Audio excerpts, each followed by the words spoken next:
کیا آپ نے کبھی خود کو تنہا محسوس کیا؟ ایسا لگا ہو کہ دنیا کا سارا بوجھ آپ کے کندھوں پر ہے، کہ آپ کی دعائیں سنی نہیں جا رہی؟ تو سنیے، آپ اکیلے نہیں ہیں۔ انبیاء، صحابہ اور اللہ کے نیک بندے بھی آزمائشوں سے گزرے، لیکن ان کی سب سے بڑی طاقت تھی اللہ پر یقین۔ قرآن پاک میں اللہ تعالیٰ فرماتے ہیں، پس بے شک ہر تنگی کے ساتھ آسانی ہے۔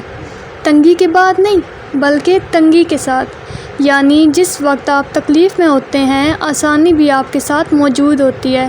شاید آپ کو ابھی نظر نہ آئے، لیکن اللہ نے رکھی ہے۔ آپ کا صبر، آپ کی چھپی ہوئی دعا، آپ کا ٹوٹا ہوا دل، اللہ سب دیکھ رہا ہے۔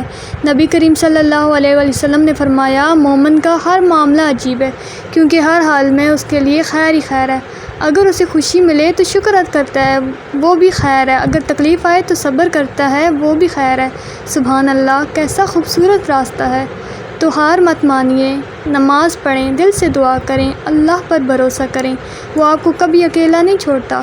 یاد رکھیں، اللہ کی رحمت آپ کے گناہوں سے کہیں بڑی ہے۔ آپ کو جنت کے لیے پیدا کیا گیا ہے، اور ہر آنسو، ہر آزمائش آپ کو اسی جنت کے قریب لے جا رہی ہے۔